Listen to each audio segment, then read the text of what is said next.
Hello everyone. I hope everyone is having a wonderful day.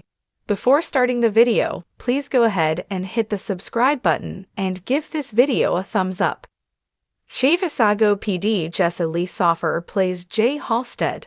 Episode 1 Analysis of Chicago PD Season 8. What did Chicago fans learn from the latest Chicago PD episode? Here's what we took away from this week's installment, Fighting Ghosts.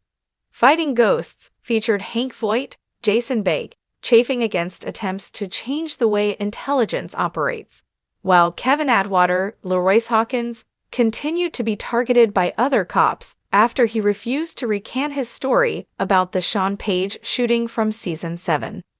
If you missed any of this week's episodes or just want a refresher on the events that we're about to discuss, you can catch up with our Chicago PD recap. Below are our takeaways from this week's episode. LaRoyce Hawkins has great qualities. Fighting Ghosts may have somewhat pushed Atwater's story to the side as it tried to discuss police reform, but when he was on screen, LaRoyce Hawkins was once again brilliant in this episode.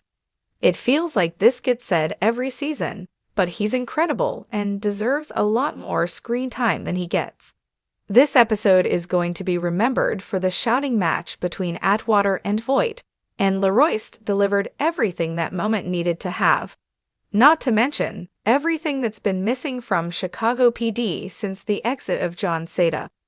Atwater pushed Voight, and he said all that's been on many fans' minds, as we've sometimes questioned Voight's methods.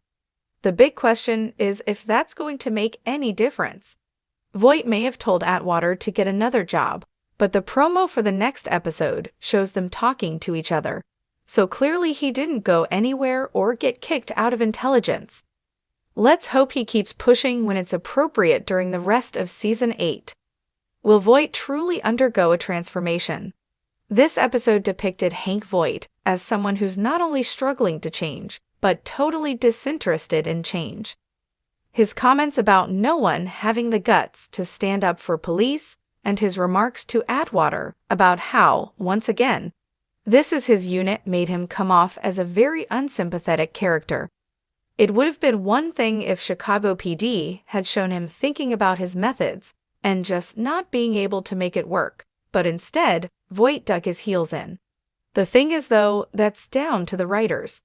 Fighting Ghosts sets up a storyline where ultimately we're supposed to see that Voight is still right after all, because the murderer walked free, the implication being that he might not have if Voight had gotten to be a confession out of him. Therefore, the show is taking the position that Voight is right, because they're showing us the bad ending that happens when he's not allowed to do what he wants to do. It's a hard thing to figure out because you don't know if that's the message the writers were trying to send specifically, or were they just going with the most dramatic ending.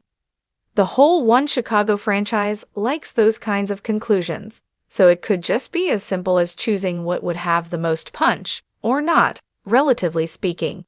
But as we talked about last season, what they're going for and the impression they actually leave can be two different things.